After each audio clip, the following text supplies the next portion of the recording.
Today's webinar is Accomplishing Your VISTA Assignment. I'm Calvin Landrum again, along with Jessica Birch at AmeriCorps Vista in Washington, D.C., and we will be your host for today.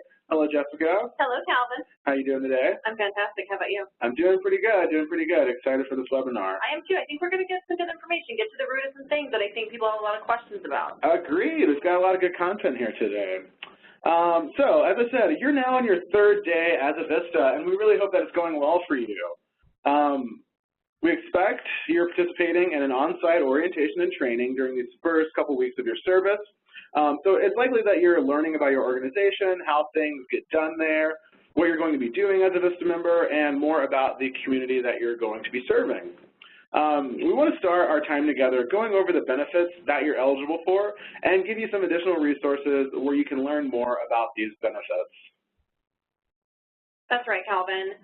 So let's start off by having you share your thoughts. What questions do you have about your benefits? Has there been something that's really burning on your mind, like when is that first living allowance payment? Maybe what did they say about political activity? I have a question about that. Let us know what kind of questions you have about your VISTA benefits.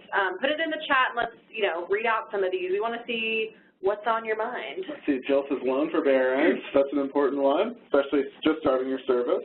Ooh, does an employer have to use USA Jobs if you have NCE? Good question. Outside employment, all caps. We'll talk about that.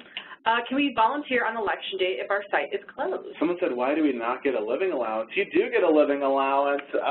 That's concerning, that question. Yeah. When should we sign up for health benefits? Excellent question. Yep. So we're going to touch on health care.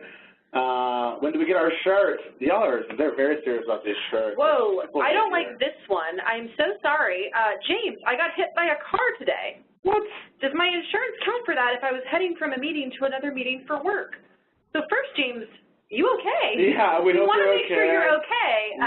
Thank you for being a trooper and joining us here. James Sandberg, connect with me offline. Shoot me an email.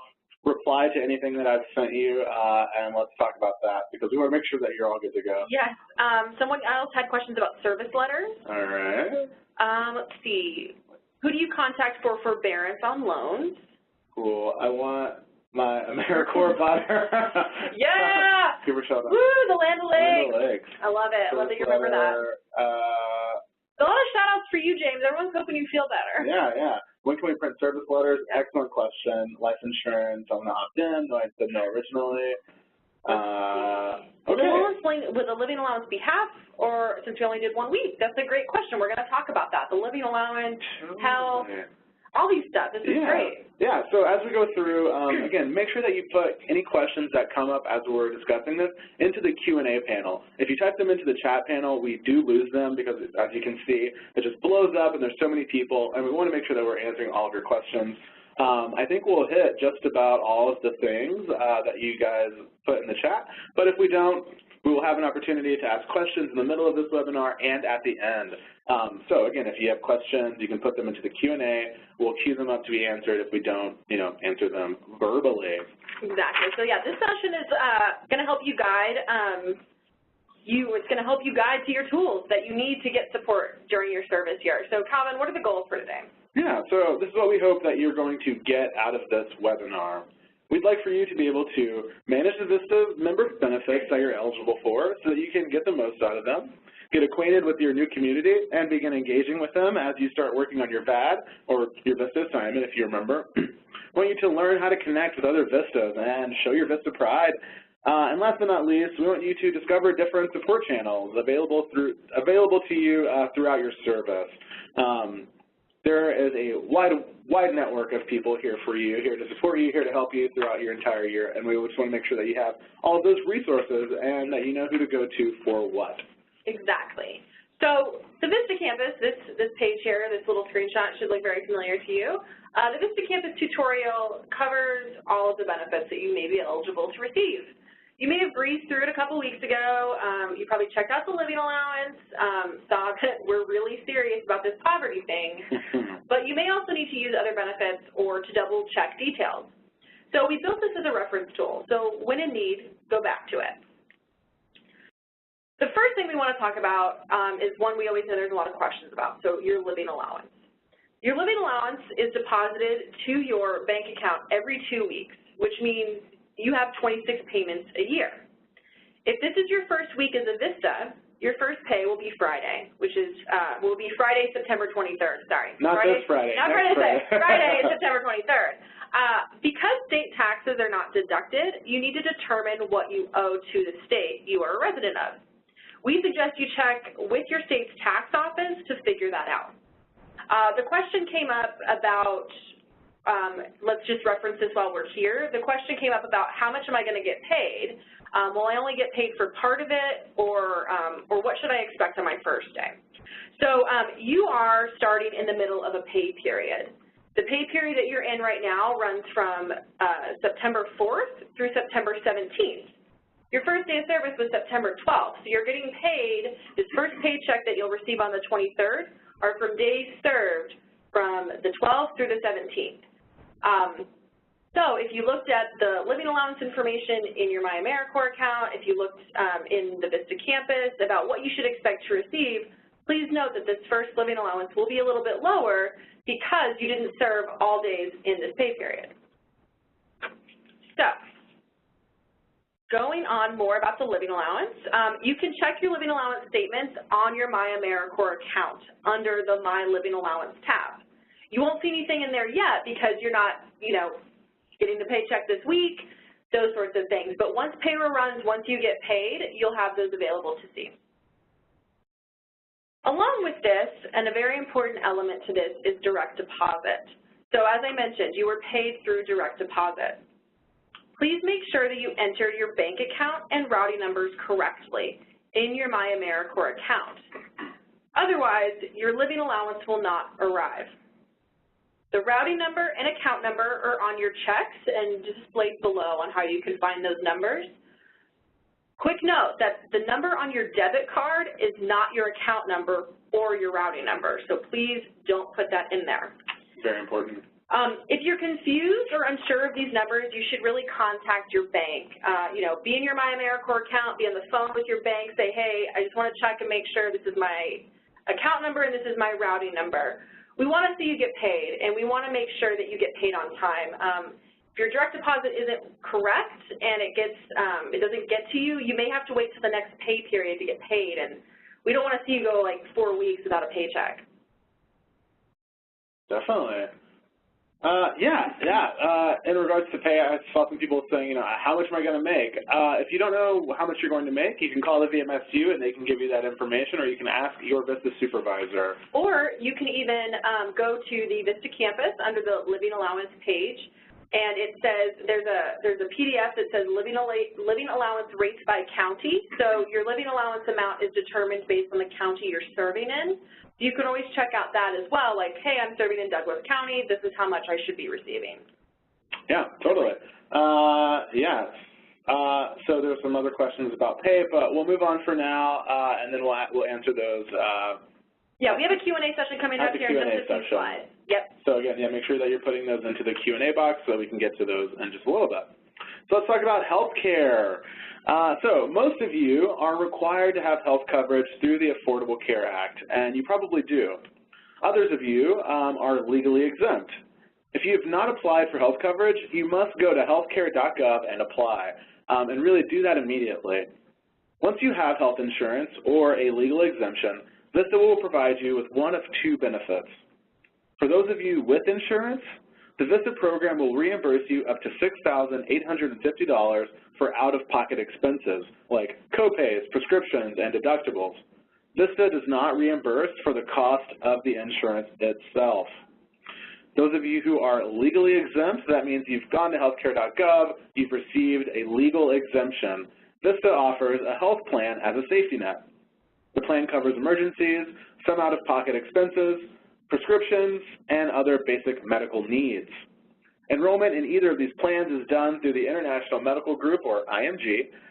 In the next week or so, IMG will send you an email with details on how to enroll. So I saw some questions, how do I sign up for health benefits? You can't sign up yet. You got to wait about a week until they get in touch with you and they'll say, hey, we've got your information, give us a call, let's get you signed up for one of your health benefits. Any questions about the benefits or which one you qualify for, you're going to contact IMG directly and a representative will help. We have their information up on the screen. If you go to AmericorVista.imglobal.com, there's a phone number listed there, there's an email address, they have live chat, they've got FAQs. There's so much information there about your health benefits. So get in touch with them. And Calvin, there's someone put in here, and I want to give Calvin a treat to give him the great news. Someone asked, is dental and vision included? Oh, God, that's such a good question. So, very recently, the VISTA program had an abundance of funds. We had some leftover money, and we were trying to figure out what to do with it. Well, one of the things that we decided to do is to the benefit of VISTAs is to add on dental and vision coverage in their health care. So now you can be reimbursed for the cost of dental services and the cost of I think it's one eye exam a year and a pair of glasses. Yeah. So that's really great. That's really wonderful. But again, if you have questions about like the specifics of that, just contact IMG. They're the experts. They have all of the answers for you. Definitely, and that's an exciting thing. You know, that's been a big thing that you guys have wanted, so we're so happy that that's something else we can provide. So now on to loan forbearance. There was a lot of questions about loans. There are always ways that you can postpone repayment of student loans during your service year or reduce the amount of your monthly loan payments. If you choose the education award, you can place federally backed student loans into forbearance, which means that you do not make monthly loan payments during your service year.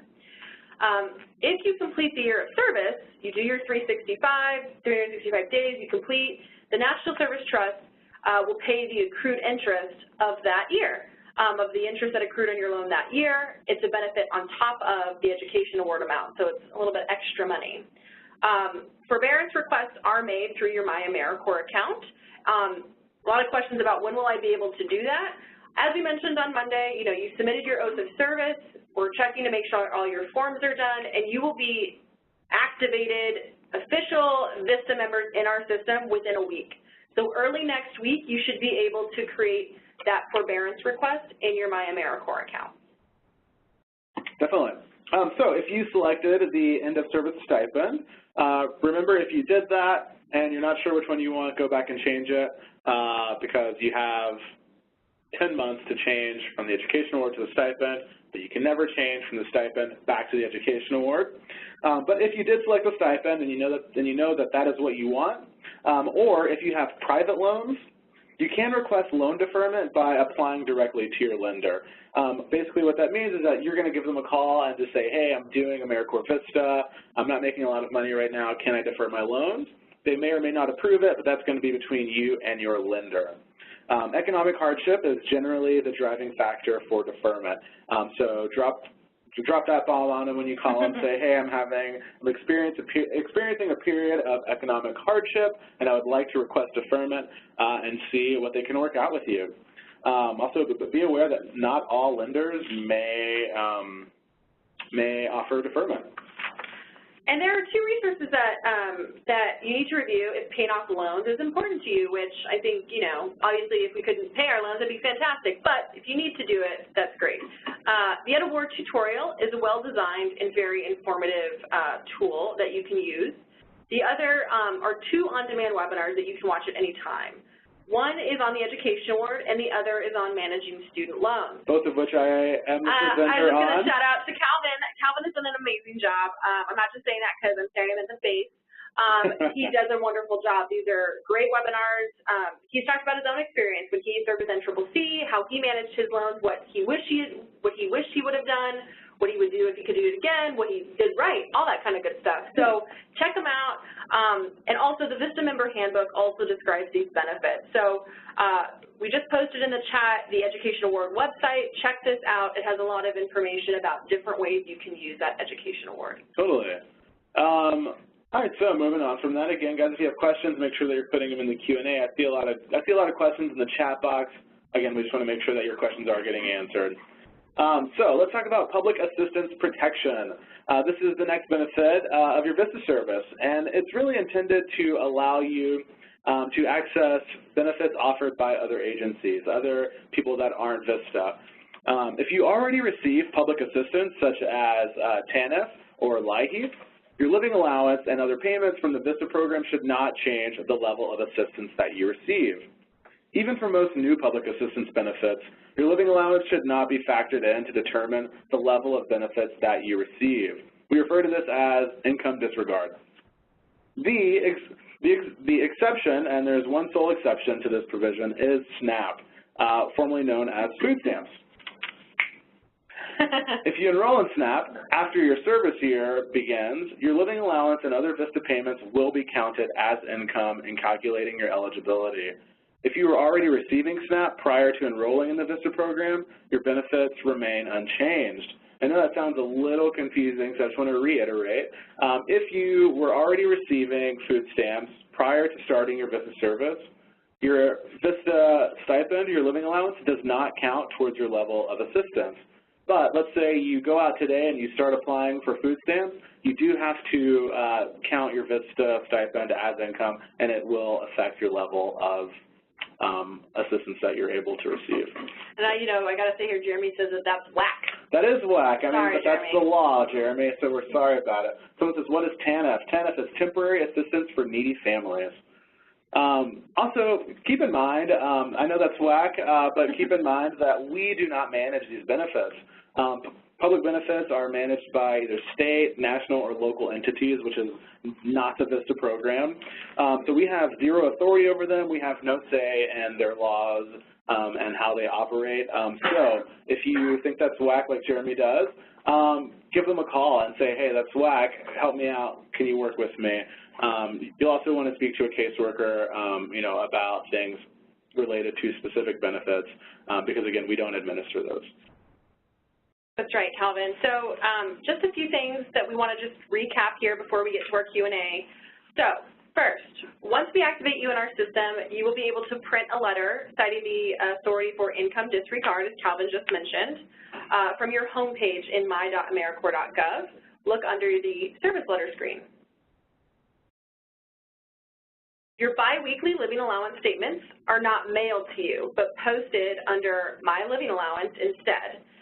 You can find those. That's where you can see kind of a breakdown of what you get paid and then how much tax is taken out. And you can also access your W-2 yearly wage statement and your 1099 miscellaneous form for filing taxes under My Tax Statements. So those are just a few things to be aware of. You'll get your W-2 obviously next year when you go to file taxes, and your 1099 would be posted once you use your education award. So cool. That was a lot. that was a lot. So we've just reviewed a few of the benefits that you receive as a VISTA. Remember that you can always refer to the benefits page of the VISTA campus for more info and details about your benefits. Honestly, whenever you guys call us with questions, we refer to that page to get the answer. So, instead of calling us, you can be a little proactive and just check out the benefits page. There's so many resources there, lots of FAQs. All of the information that you need to know really can be found there because that's what we use to find our answers. And I know that we generated a lot of questions because I see them in the Q&A. Someone said, Mariah Francis says, hello, question mark? Hello, we hear you, we see you. Type your question in and we'll answer it. But I'm going to pause for 1 second and I'm going to ask our operator, Terry, to let you all know how to ask a question over the phone. Thank you, sir. At this time, if you would like to ask a question, that is going to be star, then the number 1. Once again, star, then 1. You'll be asked to state your name prior to joining the queue. Please make sure your mute feature is off and you state your name clearly. To withdraw your question, that will be star, then 2. 1 moment, please, for the first question. All right, thank you so much. So while we're waiting, we're going to go through the Q&A. We can probably hit some of these pretty quickly between Jessica and myself. Yeah, so I'm trying to compile here as you were going through these instructions. I'm compiling a bunch of healthcare questions, so let's whip through some of those. Okay. So someone here said, how can I access dental and vision coverage if my health insurance is through my state's Medicaid program?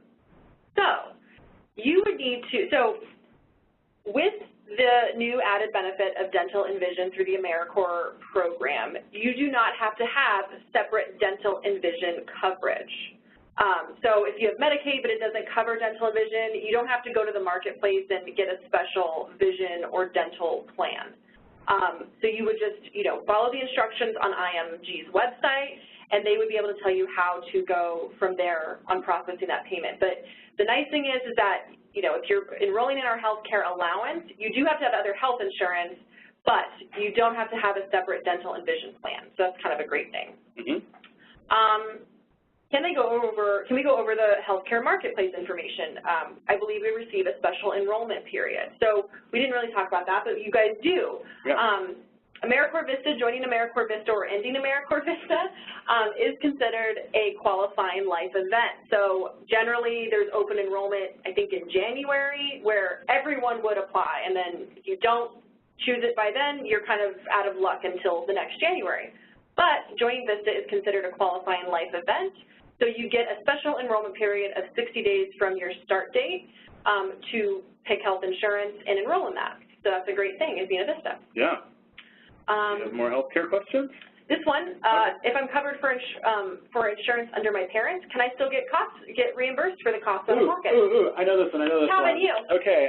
Yeah, and I saw someone else that said, if I'm covered under my husband's insurance, does that, do I need to get an exemption? So the answer is, if you're covered under your parents' insurance, if you're covered under your husband's insurance, you have insurance. So you don't need to seek the exemption because you are covered under someone. So in that case, you'd be eligible for the Vista Healthcare Allowance, which is that $6,850. That's going to allow you to be reimbursed for prescription costs that you come out of pocket for, co-pays, those things like that. So if you're covered under your parents, you have insurance, you don't need to seek an exemption, you would sign up for the Vista Healthcare Allowance. When IMG comes knocking at your door and says, hey, come talk to us, let's get you signed up for something. All right, let's see. Someone here said, Vista reimbursing for out-of-pocket health expenses, does that include medication? It does. It does include medication. Your prescriptions are covered. Yeah, so the way that works is you get your prescription, you go pick it up, you pay out of pocket, and then you submit your receipts to IMG and they reimburse you. So it is a reimbursement. And someone here asked, quick question, is Medicaid an insurance plan? Yes. Having other health insurance, that's if you're covered under a spouse, a parent, Medicaid, or if you any state-based plan, anything like that, you have insurance, you're covered. Okay. So you don't need to get an exemption. Second, Calvin, I've been talking a lot. What do you see in the chat? All right, so I see when it comes to NCE, which is non-competitive eligibility, it says if you pursue education, the time frame can be extended up to 3 years by a hiring agency. Who is this hiring agency? I couldn't find more info. The hiring agency is the people that you apply to. It's the person that I apply for a job. I apply for a job. That's the hiring agency. It's the agency hiring. Yeah, it's the agency that's going to be hiring you. So they can make the determination whether they would like to extend your non-competitive eligibility or not. Exactly. So yeah, so check with them. You applied to be a secret agent with the FBI after Vista, check with them to see if they'll extend that eligibility. Let's see. Someone says, are there forms to fill out for travel and for settling in? Provide links if so. Dan Melman. That's his name, Dan Melman. Melman? Are there forms to fill in for traveling and settling in? So if you relocated over 50 miles to serve, you would have filled out a travel request profile which says, I'm moving from this point to this point. If you haven't done that and you think maybe you need to, give the VMSU a call and they can guide you through that process. If you did relocate to serve more than 50 miles and you were approved that relocation, you do receive a settling in allowance. The settling in allowance is $550, and that comes with your first living allowance payment, which we said is on the 23rd? 23rd? Yeah, 23rd, September 23rd. So if you relocated and were approved, you'll receive that settling in allowance on the 23rd. The relocation mileage reimbursement won't come for 6 to 8 weeks after you submit it back to the VMSU. Again, if you're confused by this, you have any questions about relocation, please give the VMSU a call because they are the ones who handle it and they're the ones who will be able to let you know if you're approved, work with you on what amount you're going to be receiving and all that good stuff. All right, someone here, Crystalline, I hope I pronounced that right, asked, I did not accept life insurance initially. Can I change my mind without difficulty? Yeah, you can. Log into your MyAmeriCorps account, click on the In-Service Benefits tab, and just go in and change that selection. You just go in and click Change or Edit. I don't exactly know what the button says, but yes, you can go in there and change that. Ooh, this is a good one. Heather here said, what if you've still not received your fingerprint kit, even though you and your site supervisor have been told it will be there that day and never comes? Follow up with your state office on that one because it's going to come from them. So if they're telling, maybe give it a day, or maybe they have a tracking number, they can see exactly where it is. But follow up with your state office because it's going to come from them, and they're going to be the ones to, to let you know where that is. Let's see. Someone says, I have my own insurance that I'd like to keep. What steps do I need to take? There's no steps you need to take. Keep on paying your bill for your insurance, and then you get to keep your insurance. We'll offer you the Vista Healthcare allowance to cover any out-of-pocket expenses. Yeah, and so an important note about that. So whether you whether you have other health insurance or if you're legally exempt, you still do have to take an action with IMG. So you still have to enroll in a benefit. So if you already have health insurance, to enroll in our health allowance, you'll have to, create an account on IMG and select, I want the health care allowance. It's not automatic enrollment, so that is something that you have to do. You do have to make that selection. All right, and I want to check to see if we have anyone on the phone. Terry, do you have anyone on the phone? I am showing someone in queue, sir. That first question will come from Kylie Lawrence. Sir, your line is open. Hi. Hello. Yes. Hello, can you hear me? I can hear you. Yeah, I was just trying to confirm that I'm in a webinar. So. I'm sorry. What was that? Hello. Yeah, I said I was just confirming my presence in the webinar. Oh, okay. Yeah, if you're logged in, then we've got you. Yeah, because I didn't log in. I called the number. Okay. What's your name? Ty Lawrence. All right, I got you down. Thank you so much. All right. All right, do we have anyone else? I'm showing no questions at this time, sir. All right, wonderful. So there have been a few questions here. I know that you touched on it a little bit about the settling in allowance. So for those of you who relocated to serve, in your first living allowance payment, the one that you're going to receive on the 23rd, you will receive payment for those first, 12, 13, 14, 15, 16, 17, those first 6 days of service, plus the settling in allowance, plus the fingerprint subsidy that we spoke about. Yeah. So that's what you're going to get on your first living allowance. If you didn't relocate to serve, you're going to get paid for those 6 days plus the fingerprint subsidy. For the settling in allowance, there's nothing that you need to sign. There's nothing that you need to submit. You just have to have relocated, and that's it. Over 50 miles. Over 50 miles. So yeah, that's it. Hopefully that answers that question. Cool. Someone says, oh, this is a good question. Zandra Cuff says, so if I selected the education award, my federally backed loans are automatically deferred? The question is no, you have to take action on that. You have to do something. So once you are in service, we've gotten all your paperwork, we press the button that says, yes, this person's serving, you're going to see a link on the left-hand side of your My AmeriCorps account that says My Education Award. Under that link is where you can submit the forbearance request. Basically, you find your lender, you submit that request, they reply back and say, yes, this was accepted, or no, this was denied. Typically, they do accept them. If it's not accepted, they generally will leave you a note and let you know why so that you can follow up on that. Just make sure that if you do submit that forbearance request that you are keeping a close eye on it just so you know what's going on with it. We'd hate for you to think, oh, it's done, it's in forbearance, and they come back to you and say, actually, no, it's not, you owe us a lot of money. If you have questions about that one or need help with that process, again, give the VMSU a call. I'm going to keep saying that throughout this phone call, but they are really wonderful and here to help you and guide you through all this stuff. So give the VMSU a call if you have issues applying for the forbearance. All right. So there have been, this is a big one. So I know we keep going back here, but there are a lot of questions about health care. So one of the questions here was, what about mental health insurance? So most health insurance plans provide mental health visits, psychologists, psychiatrists, counseling. They generally provide visits, maybe up to a certain amount. If you are legally exempt from having to have health insurance, our Vista benefit plan, I think, provides, covers up to like 3, I think, mental health visits a year, like for when your service year is. So there's not like a specific insurance for mental health, but generally there is coverage. Let's take a look here. You see any other ones? Cool. So let's see. We'll do a couple more, and then we'll move on, and then see how many, and then wait and see how much time we have at the end.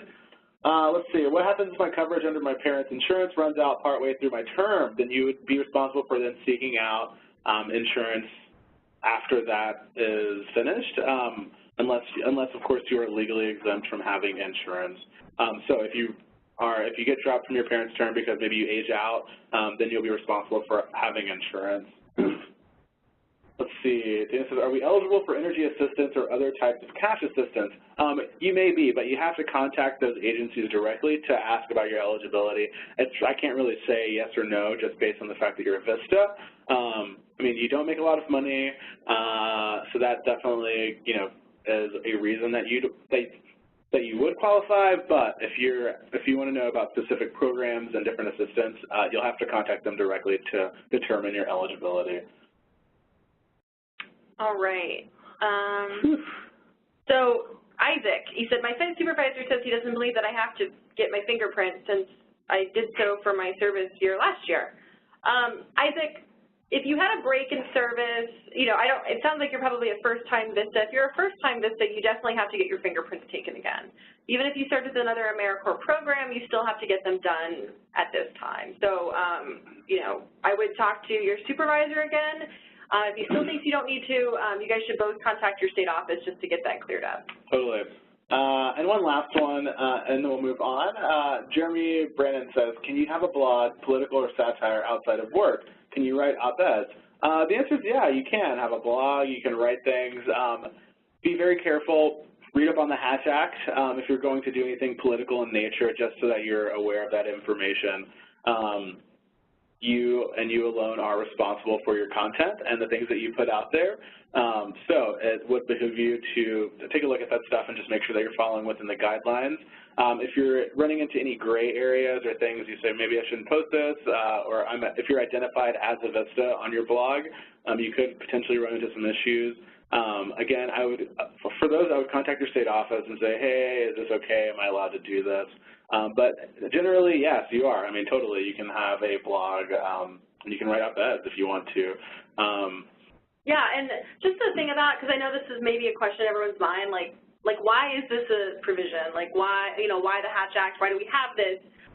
Just a little background on that. We're a federally funded program, and we have to seem very neutral. We can't be representing the political views of anybody, so we have to remain a neutral program. So that's why when Calvin says be careful, you don't want to give the impression that you're speaking on behalf of AmeriCorps Vista, of the Corporation for National and Community Service, or your project when giving out those views. So just be careful.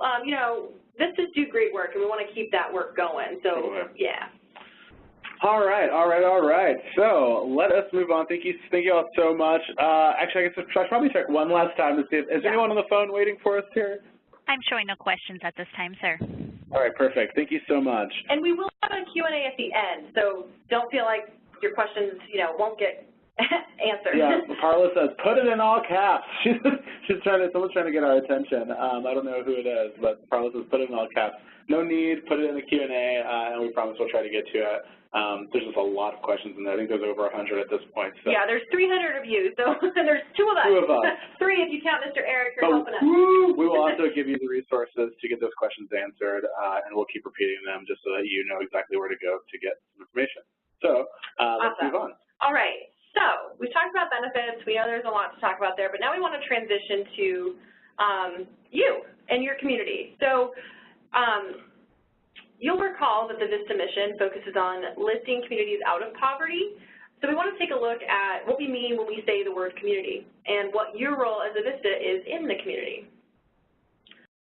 So on the right, there is a poll that discusses, that asks you about your level of experience with the community that you'll be serving with as a VISTA. So maybe you're already a member of that community, maybe you've grown up there your whole life, maybe you know everyone in that town. And you yourself have maybe even experienced poverty directly. On the other hand, some of you may have very little direct experience of the community that you hope to serve. Maybe you just relocated there. Maybe Maybe you're just not familiar with the kind of work you're going to be doing. So choose your answer and be sure to click the submit button so that your response is recorded. So what's your experience with the community that you'll be serving as a VISTA? Yeah, I've been a member of the community, lots of experience, some experience, a little no experience. I really like being new in a community. I really enjoy getting to know a place. I think that's the most fun part of really moving anywhere, just getting out exploring, trying to find where the cool events are, who's doing what. I think I moved, when I served as a VISTA, I moved to a place I'd never been to before, moved to Texas, never knew a soul. Moved to Alaska. Moved to Alaska, didn't know a person for my VISTA year. So, yeah, but, some people like to have those roots. True. So what do you guys think? We want to know. All right, so we're going to wait for our time to run out on our poll, and then we'll see what your answers are. Exactly. So while that's going, many VISTAs come from the community that they serve. The majority of you serve locally, and you bring with you firsthand experience of what it's like to live in that community. You may have an understanding of the challenges that that community faces, as well as what its assets are, and what resources are available. Some VISTA with little to no experience in the community where they'll be serving will first need to learn learn about the community, get familiar with what that community is before they do anything else. So, our poll finished up, and we've got, so let's see, 81 of you says, I am or have been a member of the community already. So a lot of you are serving where you're at. And then we've got a lot of you with some experience, little to no experience. Maybe you've visited a place and say, I'd like to live here, and VISTA is your vehicle for, kind of getting into a place and moving and, getting involved in that community. Exactly, and there are activities in this pre-service orientation that facilitate you getting to know your community. So if you're some of those people who are like, I have little to no experience, what do I do? We have those resources, and if you're from your community, you'll get to know it in a new way, which is always fun too. Yeah. So let's talk about what community is a little bit more. Yeah, let's talk about it. We've got Emily in the chat says, I moved away 10 years ago and came back to serve, and I'm sure they're appreciative of it. Thanks for that.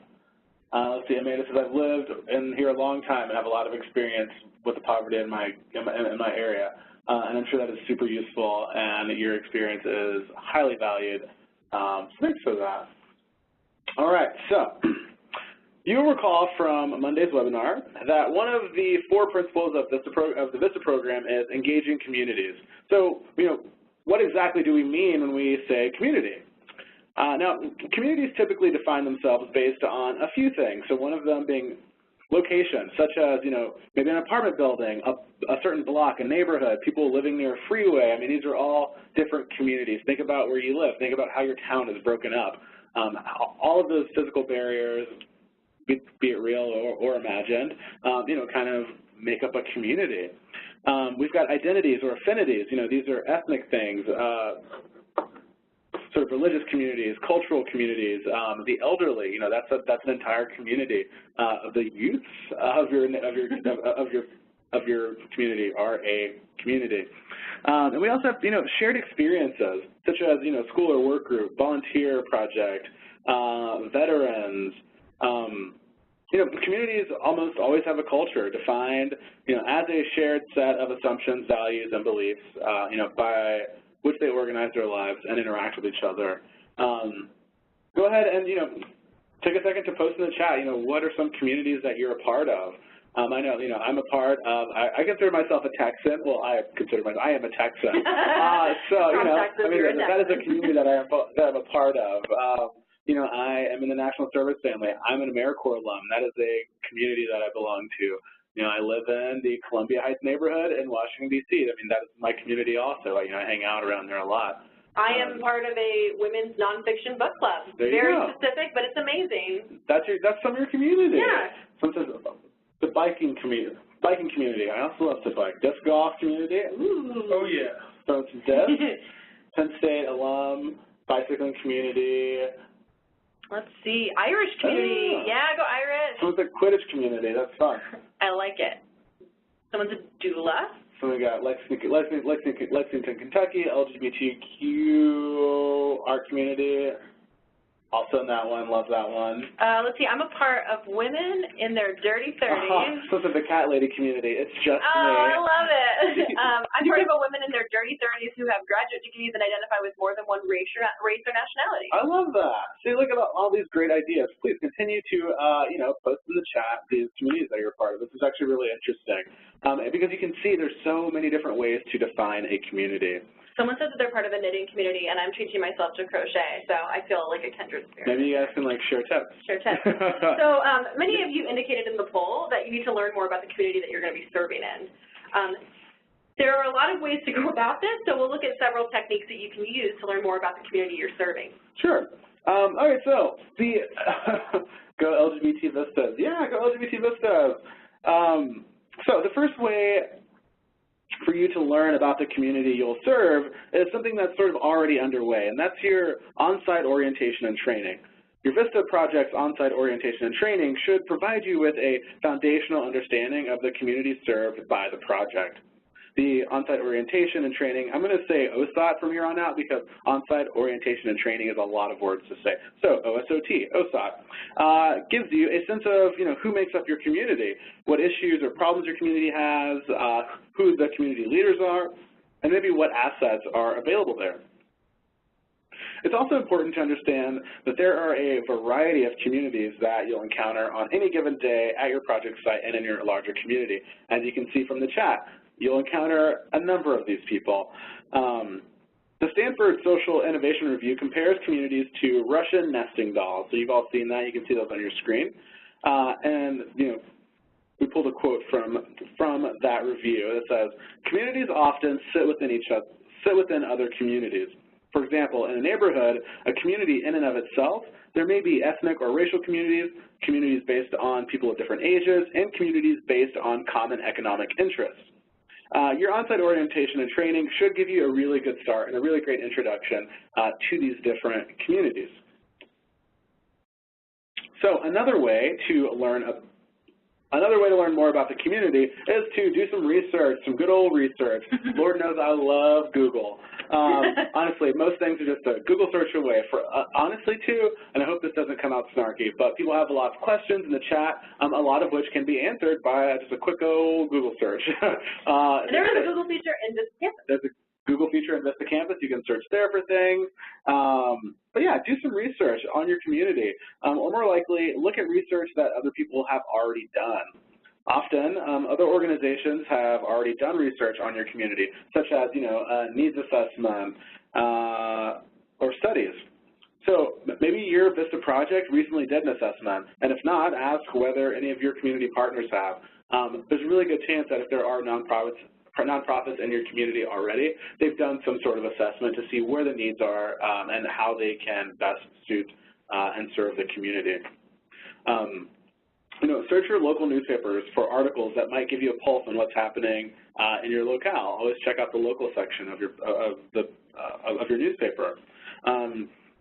Research websites, blogs, or social media channels that are producing reliable local content. And I want to say reliable, some things are not legit, but make sure that your source is kind of trusted and actually maybe knows what's going on.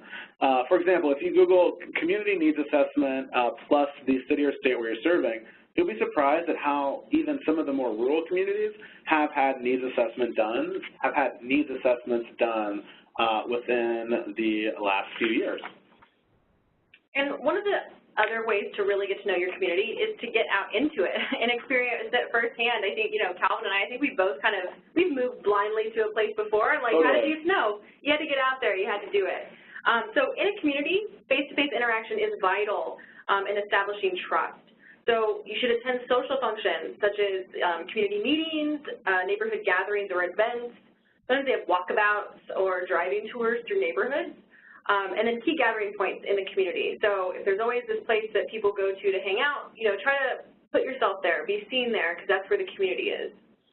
You can always ask your supervisor, your VISTA leader if you have one, or your fellow VISTAs to show you around and introduce you to key members of the community. You guys are one of the greatest resources you have, so definitely reach out to one another. Site visits to partner organizations and meetings with community leaders are also a great way to build towards your understanding of the community and really engaging with it. It's what's key. Definitely. So one of the last approaches that we're going to mention are generally referred to as participatory appraisal methods. These are structured activities that allow you to get to know the community better. Some methods are a little bit extensive and require, a lot of work. It could even be the entire culmination of a VISTA term. But they're only really appropriate if your VAD requires you to assess a community. Others, because they're interactive or even playful, can be taken apart and used for your particular needs. Peace Corps calls its approach Participatory Analysis for Community Action, or PACA, P-A-C-A. And similarly, the United Nations uses Rapid Rural Appraisal. And these are kind of more sophisticated methods for gathering information about the community and synthesizing it, making it all make sense and kind of getting a clear picture out of all that data. Some activities are simple but insightful, using questions like, where do you go almost every day in town? Or what does a typical day look like, and what do you do on a typical day? There's also appreciative inquiry, which is an organizational development method of David Cooperrider. He uses a series of assets-based questions.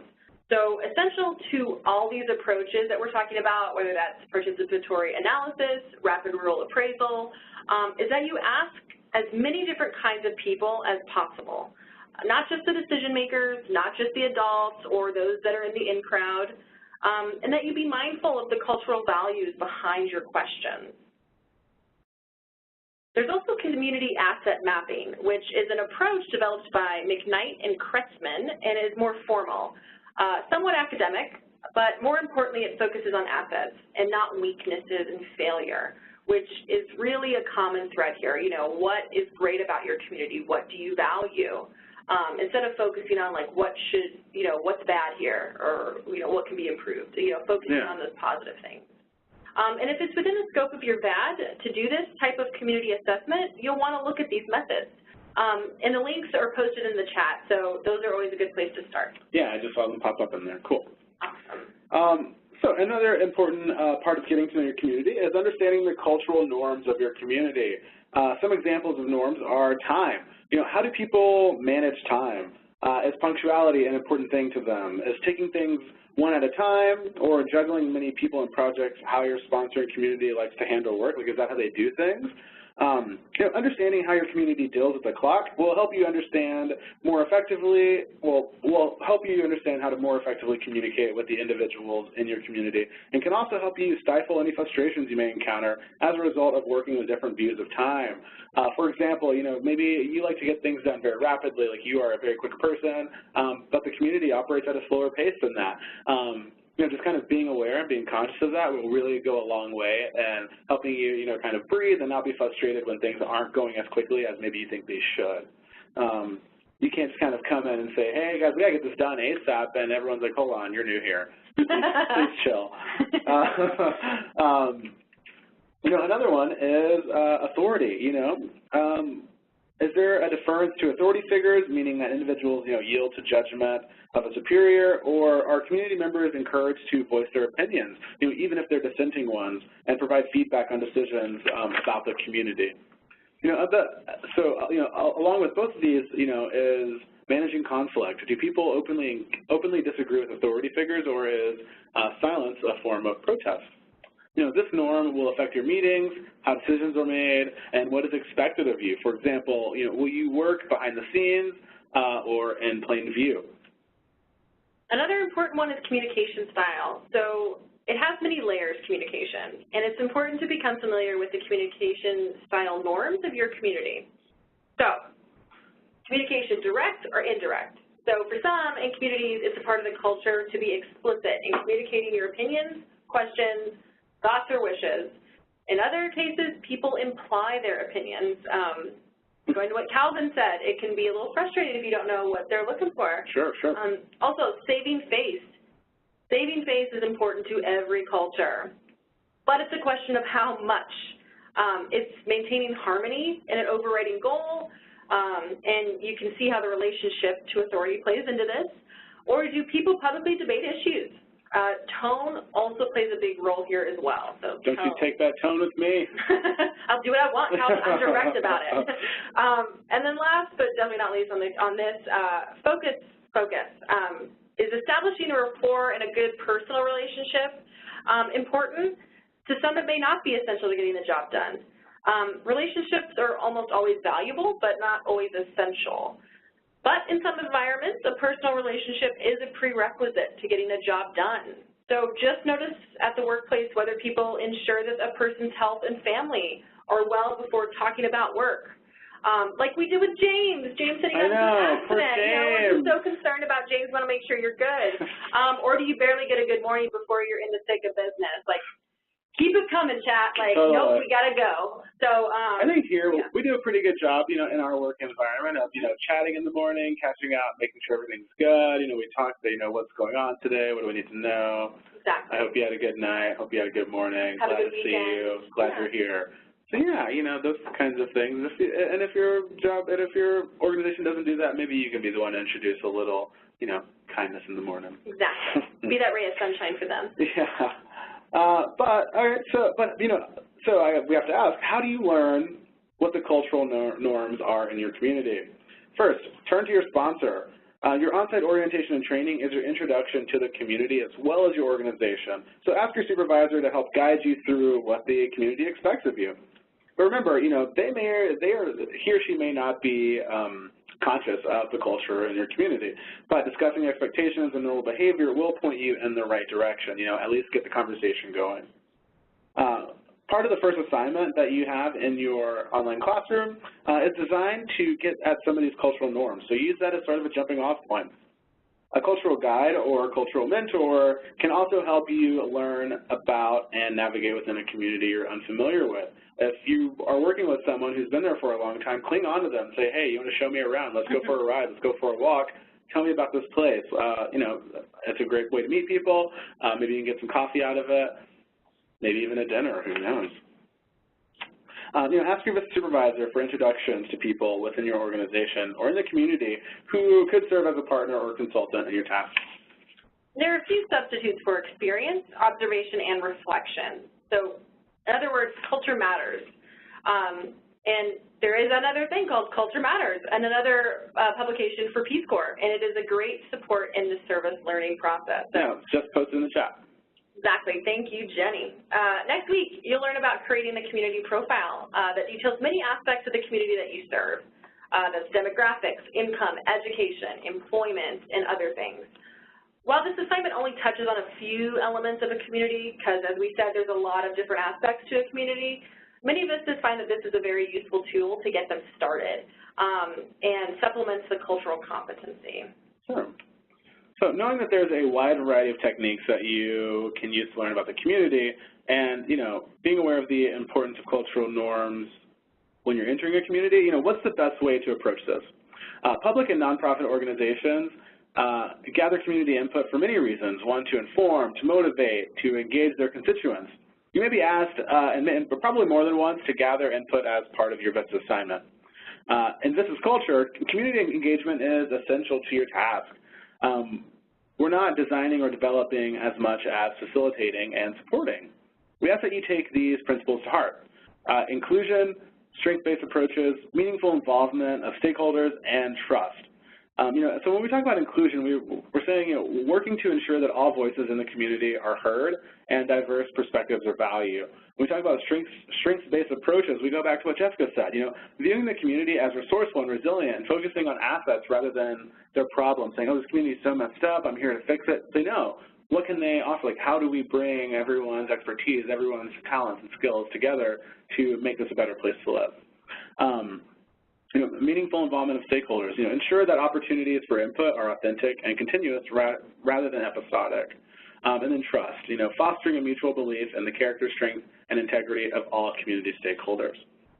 VISTA really strives to engage communities in ways that see community members as partners in shaping their destinies by identifying and carrying out activities that move them out of poverty.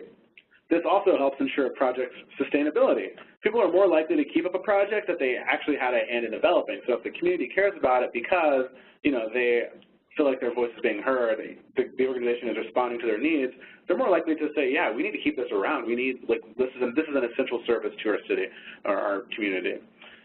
Exactly, and as we mentioned, appreciative inquiry and asset mapping earlier, that these are strength-based tools used to understand a challenge, an opportunity, and plan for the future.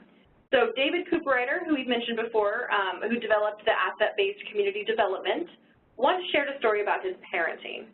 On a report card, his immediate reaction was to ask why his son had gotten a D in a certain subject. And that's D as in dog, not B as in boy. This led to his son's embarrassment, disappointment, and tears. After a while, a little more calm, he asked his son how he did so well in the other subjects. Not only was the spirit of the discussion better, but it led to the insight that he needed to be a better coach and mentor. This topic will be picked up in your meetups and in the forums, but please, if you haven't registered for your online classroom, be sure to do that today. I can tell you, I see you. Calvin and I see you. Mm-hmm. Today, not everyone has logged into their classroom, so please do that. We want to make sure that this discussion continues, and we can't do that without you. Totally. And as just like as a kind of side note, like being like, you know, like mean stepdad here, you know, like you have to log in. This is required for your service. And I hate to throw that card out, but we do need you to log in. So go ahead and do that if you haven't done that already. You've received those instructions. If you haven't, please email vistacourses@educationnorthwest.com or .org, sorry, and they will get you the login instructions. So we've talked a lot about the outward perspective, so now let's focus inward. Let's talk about us Vistas. Let's address the Vista community, because you guys are a community. Let's talk about it. This is a community, even just, I mean, even down to the level of you people on this webinar right now hearing my voice are a community within the Vista program. You've all started at the same time. You're all going to finish at the same time. You all can have each other's backs if you choose to throughout your year. So because we're not meeting each other in person, we do have to look at other ways to connect with each other. In your online classroom, there's a list of your classmates, so you can reach out to them outside of the classroom. So you can also use the discussion forum in your online classroom to find others whose service is similar to yours and who are serving in similar communities. You know, when we break you out into classrooms, we do try to group you based on states. So you should be in a classroom with at least 1 or 3 other people from your state. So use those forums to connect to those people. The Vista campus also has several discussion forums, so make sure that you check those out to see what other people are talking about or to post your own questions and get some answers. There's a map on the campus so that you can connect with Vista's leaders and alumni who are located near you. The Vista map's really cool. Let's see. Of course, you know, meeting face-to-face is really valuable, and we wish that we could see all of your beautiful faces. So maybe you want to organize a meetup in your town. Use the Vista campus, Vista's Facebook page, you know, to get the word out. Your supervisor might also be aware of other Vista projects in your area. I'll take a second to plug something that I truly believe in, and that's the power of Facebook groups. If you're living in a larger city or a metropolitan area, type in, you know, let's say if you're in Austin, I lived in Austin, so Austin AmeriCorps alums on Facebook. There's so many AmeriCorps alums groups that you can join who always have resources for housing or happy hours or meetups, all kinds of good stuff, you know, chances for service outside of your normal project, like if you want to do a volunteer day. Really, check out those alums groups because, you know, a lot of people have been there. They know what AmeriCorps is, they know what it does. I don't know, it's just like a good resource to have. I always find really good info in there. So we're now on to one of my favorite things, and I think it's one of Calvin's favorites. It is one of my favorite things. I love this. So we're talking about maps here, and we want to see where all of you are. I know there's a lot of chats in the question like, who's in New York, who's in Des Moines, Iowa, all this kind of stuff. So we want to see on this map. You should see annotation tools on the left side of your screen. Click on the one that looks like an arrow on the far left and use it to point where you're serving as a Vista. So we'll start this off.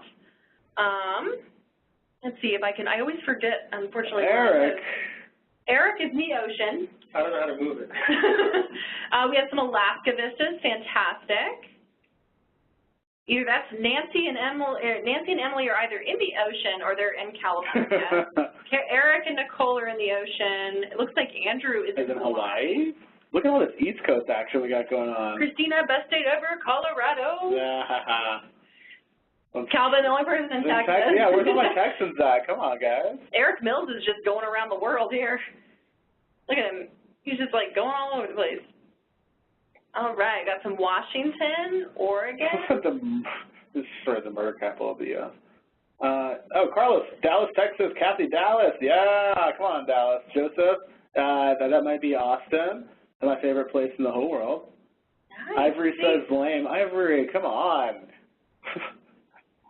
I love it. See, this is wonderful. You can see how many people are serving. Just look at that. Everyone on this webinar. This is so cool. I think this is the most people I've seen this done with. I know. It's so much fun. Nicole and Rebecca, you're serving in the ocean. I think it's great you're ending poverty in the ocean. That's cool. Oh, just as I was talking about the arrow. Okay, Ivy. Thank you. Ivory. Sorry. Just talking about the arrow being lame. I'm like, come on, don't. The arrow's awesome. The arrow's awesome. All right, cool. So this is great. Let us move on a little bit. We're going to turn off those annotation tools and move on to showing your VistaPride. Jacob, look at Jacob. And is he just going around the country still? Yeah, guys, stop the annotation on this slide. I like how I say stop and then they just keep doing it. It's okay, yeah. I know. I guess that's Michelle, the person jumping, and they can't choose if it's Jacob or Rebecca as and maybe they're jumping. Anyways. All right, so let's talk about, so as a Vista community member, we want you to show your VistaPride. You never know when you may make a connection with someone else who knows about the program. I run into people all the time.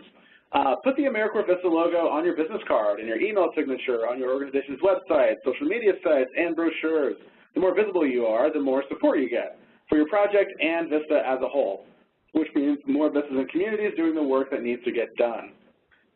The web links in the chat lead you to places you can get where you can get Vista publications and gear to use in your office and represent Vista out in the field. Also, don't forget to take pictures and share them with us through Twitter, Facebook, Snapchat, all that good stuff. We may share your story or, retweet your photo. So, you've heard all about it. It's now that time. Order your Vista Polo, woo! So that you can represent Vista while serving, you can order a Vista Polo shirt and lapel pin free of charge. So this week, I will be sending you an email with instructions for placing your order online. A few things to be aware of. Items need to be sent to your project site rather than your home address. Also, we cannot send to P.O. boxes. So it has to be a street address. This question always comes up. My organization only has a P.O. box. Follow the instructions in the email that I send you, and we'll get you set up. Also, all polos are men's cut, which means they tend to run a little big. Some might say boxy or roomy. Yeah. So please take this into account when ordering. Yeah, and they're kind of a lot big. Like, almost, I want to say like they're honestly like a full size larger than what they are. I don't want to say, I know, but I mean they're pretty big. So if you're like kind of on the cusp of like a size, definitely go with the smaller one. True, unless you like a little bit of a roomier shirt and are willing just to like nuke it in the dryer, it'll shrink. So, so please, like I said, this will come to you later this week. So if you're like, I don't know how to do it right now, we don't know how to tell you. There's nothing for you to do right now. Wait for that email from Jessica, which tells you how to order your shirt and your Vista lapel pin. Exactly. Let's see. All right, so we want to remind you of a few resources and sources of support as you move further into your Vista experience. I really like this graphic because it does a good job of breaking down, where to go. So your supervisor should be your first contact for any questions related to your VAD or workplace. If your project has a Vista leader, not all projects do, he or she should be a resource as well. And as you can see, that's you sitting on the stoop. That's you, the Vista. So the corporation has representatives in every state and territory working in corporation state offices. They can handle issues related to your Vista sponsor, supervisor, or emergencies that may affect your service. So we keep talking about contact your state office, Those are the people that you go to for those issues. Your online classroom facilitator is available to support you in completing your PSO assignment. So if you're having issues with the online classroom or anything like that, get in touch with your facilitator. The Vista Member Support Unit, or the VMSU, helps with questions about benefits, myamericorps.gov, or just kind of when in doubt, you can give them a call and they will point you in the absolute right direction. You can reach them through the National Service Hotline. The number is posted there. It's 1-800-942-2677. That's an excellent phone number to have. Keep it in your back pocket, put it in your phone, take a picture of this, do all that stuff. This information is also on the Vista campus. Search for support and keep it where you can find it. So we have a few reminders because do it. It's good for you. So here are a few reminders about things you need to do. If you haven't already, log into your online classroom. I know that there are some of you who have not logged in, so please do that. Explore your health benefit options. Make sure that you have health coverage or that you get documentation of your legal exemption. Do both of these at healthcare.gov, and then you'll also get that email from IM Global, IMG, to enroll in the VISTA Health Benefit option. Also, get fingerprinted and submit criminal history questionnaire if it's applicable to you. You should have your fingerprinting materials by now. If not, get them from your supervisor. If your supervisor says they don't have them, you need to contact your state office, which, as we said on Monday, it's the state where you're serving at cns.gov. So hopefully you should all have that by now. Yeah.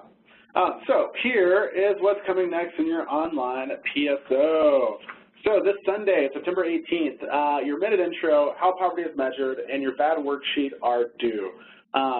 So you have 3 assignments, 3 field work assignments due, by Sunday. On Wednesday, September 21st, that's next Wednesday, that's the same time as today, next week, is your first virtual meetup, and that's going to be with your online class. And then that Sunday, the following Sunday, September 25th, your 4th pre-work assignment or coursework assignment is due, and that's the on-site orientation and training inventory. So we're going to get back to your questions. So again, to take a look at that stuff, make sure that that's turned in. If you haven't logged into your online classroom, I'm urging you to do so today. I don't really know a reason why you wouldn't, but go ahead and do it. If you need instructions on how to log in, I'll ask Eric to type in the email address for you to email if you need assistance. It's vistacourses@educationnorthwest.org. So if you don't have login info or don't know how to get in, email them and they will get you into that course. But log in. So we're about to do the Q&A. First, we just want to pull up the evaluation here. Just let us know what you thought. Let us know what you liked, what you'd like to see changed. You think Calvin and I should be on every webinar, should visit each of you personally and travel across the country to bring our zany weirdness. Please put that in there. We do like to improve these, so we appreciate the feedback. We look at all of it. So now we're going to get to Q&A. Yeah, we've given you a lot to think about. So now it's time again for questions. You can ask questions using the Q&A panel. I've closed the chat panel, so again, if you're putting questions in the chat, I'm not going to see them just because it's too much to keep up with. I can't do it. Sorry. But put those questions in the Q&A panel. We do have over 200 questions in there, so we probably can't get to all of them. But hopefully you have the resources you need to know where to find the information that you need. I'm going to go ahead and ask our operator to remind you how to ask questions via phone. Once again, if you would like to ask a question, that is going to be star, then 1. You'll be asked to state your name prior to joining the queue. Please make sure your mute feature is off and you state your name clearly. To withdraw your question, that will be star, then 2. Thank you so much. All right, so let's start going through questions. I got, hey guys, wondering what I need to do to receive my sibling in allowance. Again, that's going to be automatically added if you relocated to Servin or were approved to relocate. If you have questions about your relocation, contact the VMSU. Let's see. Where do you submit your receipts for IMG? That's a good question. So when you call IMG after they contact you and say, hey, sign up for a benefit plan, they have like an online sort of portal where you can go and where you scan in your receipts and things like that. But all of that info is on the IMG website. They have tutorials and all that good stuff on how to actually do that. Let's see. All right, there's been some questions here because I think people are on the IMG website. Remember, you won't have access to do that yet to log in. You'll have it early next week. You'll be able to go onto IMG and they'll send you an email letting you know that you can get set up. But people are asking, what is your NSPID? It's your National Service Participant ID, and it can be found when you log into your My AmeriCorps account. So that's on there. Yeah. So yeah, that's the sort of just like unique identifier that we use for all AmeriCorps members, just so we can easily find you in our system. But yeah, like Jessica said, if you log into your My AmeriCorps account, you'll see it at the top with your information. It'll say NSPID, and there's I think like 7-digit number. I think it is. I think it's 7. 6 or 7, somewhere in there. So let's take a look here. we're looking, guys. Let's see here. Will I get a copy of this PowerPoint? Mine is frozen on the map. So that's why they were saying lame in the chat. So, yes, we will. This will be posted. We'll have the slides available, so you'll be able to see the slides after this. So, so no worries there. Totally. Let's see. Are we eligible? Oh, we already answered that one. I'm on my Vista campus, but I don't understand what I'm supposed to be doing on it right now, necessary for current presentation. No, there's nothing that you need to do on Vista campus right this second. You should just be here on this webinar, listening to us, asking questions if you have them. You will need to log into your Vista Classroom, which is a different website from the Vista campus. Again, look for that email. If you need help logging in or figuring out which website that is, contact Vista Courses at educationnorthwest.org. Let's see here. Charisma here asked, can we alter our Vista Polo to our personal style, or is it like desecrating the flag? That's a really good question, and I really like how that's worded. So it depends. I mean, if you're like trying, it's a like typical men's cut shirt. If you want to like go get it hemmed or get it like taken in so it fits you well, sure, go for it. We want you to look cute. But if you want to like cut at the bottom to create fringe or like stick like a rainbow unicorn on the back, like probably not a good idea.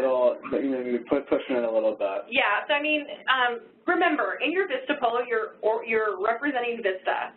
You are putting it out there to the world that like this is Vista. This is what Vista looks like. So please make sure that you're just professional and respectful of that. Totally. Let's see. Brenda says, we'll send an email stating I need to fill out tax forms ASAP to get paid, but when I go to do so, I guess there are none available. Brenda, that's going to be located in your MyAmeriCorps account under My Living Allowance. There's a place for you to fill out your W-4 elections, which is probably what that's referring to. If you go there and you find there's nothing there or you just have general questions, contact the VMSU, and they can help you with those tax forms. And I think I know what she's doing. So, Brenda, I think what you're doing is you're clicking My Tax Statements, which, yes, you won't have any tax statements right now because you haven't been paid by us. You need to go to My Living Allowance and fill out a W-4 so that once we can pay you and then next year you will have a tax statement. So maybe you're just looking at the wrong place. Yeah. So My Living Allowance. Cool. Do we have anyone on the phone with a question? I am showing some questions come through, sir. Our first question on the phone will come from Taki Rhodes. Your line is open. Hello. Hello. How's it going? How's it going? I wanted to know if missed my first webinar, what should I do? If this is your first webinar, what should you do? Well, I missed the one on Monday. Oh, okay. You should just email me and get in touch with me offline, and we can make sure that you're caught up, and I'll let you know any next steps you need. Okay. What's your email? You should have received emails from Calvin Landrum at this point. If not, Eric just posted it in the chat. It's clandrum@cns.gov. Okay. All right. In the chat. Okay. Thank you. Yeah, you're very welcome. Thank you. Our next question will come from Sandra Ortiz. Your line is open. Oh, hello. This is Sandra Tibbs. And my question is, could you review the information regarding the settling in allowance? Yeah, sure. So the settling in allowance is available to VISTA members who have relocated more than 50 miles from their home to their service site. So if you relocated over 50 miles, then you receive a relocation reimbursement, so it's a mileage reimbursement, and you also receive the settling in allowance, which is an additional $550 that comes with your first living allowance payment. But again, that's only available to members who have relocated more than 50 miles from their home of record to their site. Thank you. You're very welcome. Thank you. Our next question will come from Corey Higgins. Your line is open. Hi, I was just curious how to log into the online classroom because I never received an email stating how to do so, and I tried to go to the Vista Courses at educationnorthwest.org, and it's not like letting me go through. So am I doing something wrong? Oh, well, that is an email address? Wait, so were you emailing them and they didn't get back to you? Or was the email bounced out? Yeah, it didn't go through. But is there a website that I need to go to log into the online classroom? Yeah, there is. It is Education Northwest will send you out another reminder. The website is vistablend.educationnorthwest.org. The invite goes to the email address you have listed in your MyAmeriCorps account. So if you had a Gmail account listed, but you're only checking your food bank email, that could be why you haven't received it. No, I haven't received anything from them on how to log into the online classroom. All right, and what's your name? And I can go ahead and send that to you directly when we're done with the webinar. Thank you so much. It's Kori, K-O-R-I, Higdon, H-I-G-D-O-N. All right, Kori, I'll get that over to you when we're done here. Thanks so much. Yeah, no problem. So there was a question in the chat that said, are there any penalties if we are unable to complete all of the assignments in the classroom? My Vista site is super busy and requires a lot of travel and work outside of business hours. So Lynette, the short answer is yes. There are all of these are required. You must complete it all. In terms of penalties, it puts into question your dedication to service. And so we need to make sure that you are taking PSO Blend seriously, that you're taking PSO seriously. And your project should be aware of the commitment that needs to be made to PSO Blend. So you need to complete all of those. If it doesn't get done, further discussion will need to be made. But please don't start off that way. Please just get them all done. Yeah, just get everything done, and there'll be no issues. We understand that everyone's busy. Oh, we're busy. We got things to do too. But we're here with you today, and we want everyone to succeed and want everyone, to do well. So help us help you. If you find that you're having struggles or issues completing things, get in touch with your facilitator. They'll work with you. We'll work with you, and because we want to make sure that you're getting the most out of your orientation.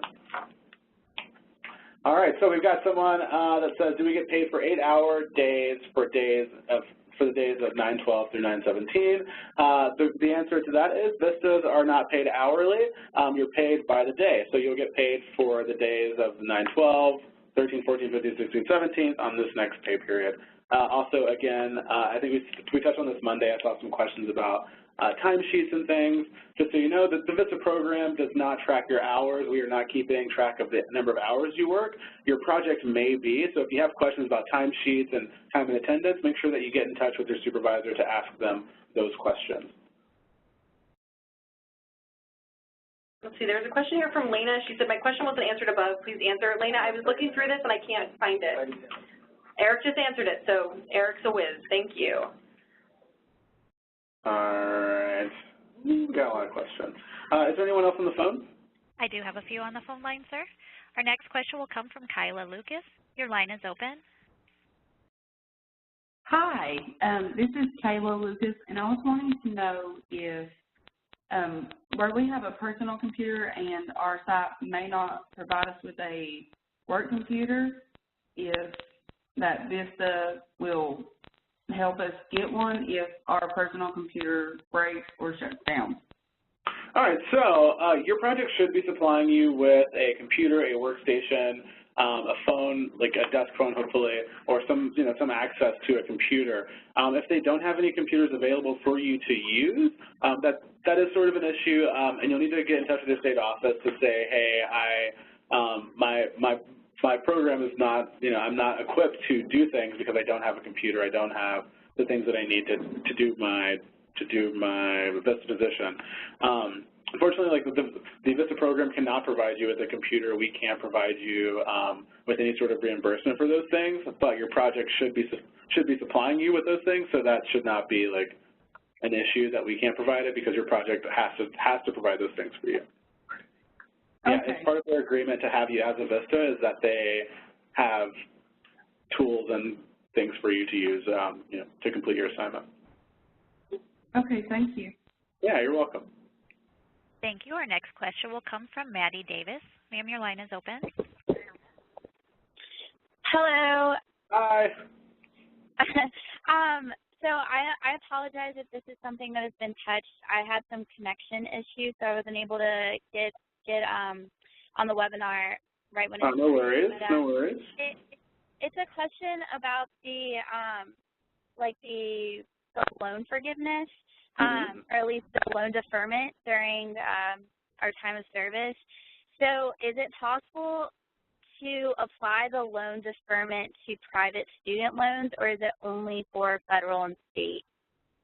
All right, so there's two different things that we deal with.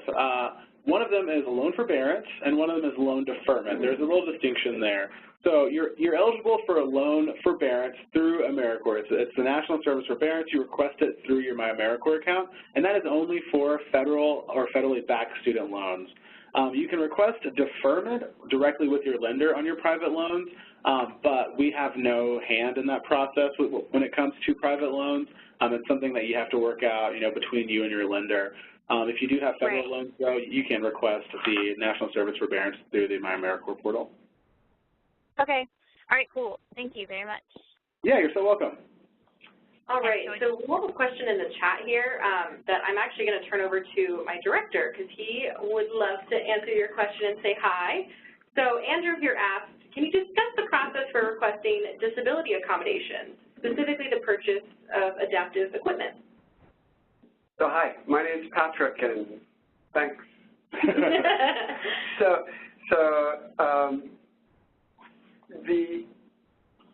The place to start, then, Andrew, is have you had the conversation with your supervisor, either in the interview process or very recently, because that's where we need to start. Just like we have an agreement with every sponsoring organization partnering with VISTA that they supply a workspace and all the equipment that you need to serve, reasonable accommodation is also part of that agreement. So VISTA and AmeriCorps doesn't intervene in that process. It's really part of the onboarding process that you and the supervisor had, and enter into that conversation now, explore what you need, and as in any case with your supervisors, and I say this to everyone because this has come up to me very recently, go to your state office. And please don't confuse, say, another intermediary organization with the corporation state office, all right? So if there's ever any question and you've looked up the state office number, but you're still not sure if you're talking to the state office, ask them directly. Is this the corporation state office? Because they are the people best equipped to intervene, to support you when there's either a supervisor issue or a program issue. Long-winded answer, but there you have it. Well, thank you so much, Patrick. Yeah, thanks, Patrick. We only have a couple minutes left, and I'm really sorry if we did not get to your questions. But I do want to recap where to go for help with those questions that didn't get answered. So again, I see a lot of people saying, hey, send me that email about how to log in. I'm going to give you this email address. I'm going to ask Eric to post it in the chat. Email this email address, and I promise you they will get back in touch with you, and they will tell you how to log into your online classroom. It's vistacourses@educationnorthwest.org. Again, if you're having issues logging into the online classroom, shoot them an email, and they will get you into that classroom so that you can complete your assignments, get in touch with all of your wonderful co-VISTAs and your facilitator. If you have questions that did not get answered about your benefits, please contact the VMSU, that's the VISTA Member Support Unit. They can be reached at vmsu@cns.gov, or you can give them a call via the National Service Hotline. That number is, Jessica knows it by heart, 1-800-942-2677. All right, I'm going to ask someone to post that in the chat also. Eric, I think Eric knows that number by heart also. So again, guys, if you're having problems with the classroom, VISTA courses at educationnorthwest.org. Benefits or other things that we didn't talk about today. That email address, vmsu@cns.gov, or the phone number via the National Service Hotline, which is posted in the chat. Please go there, and we will make sure that you get connected to the resources and the help that you need. Thanks everyone so much for all the great questions. Before we leave, we want to leave you with a quote from Lyndon Johnson. We left you with one last time. We'll leave you with one today. The quote says, "Your pay will be low, the conditions of your labor will often be difficult, but you will have the satisfaction of leading a great national effort, and you will have the ultimate reward which comes to those who serve their nation and who serve their fellow man." Lyndon Johnson, December 12, 1964. Thank you all so much. Thank you so much, Jessica, also for joining us and for being here. And we'll see you on the other side. Yes, thank you, Eric. Thank you, Patrick. Thank you, everyone. Have a great rest of your day and serve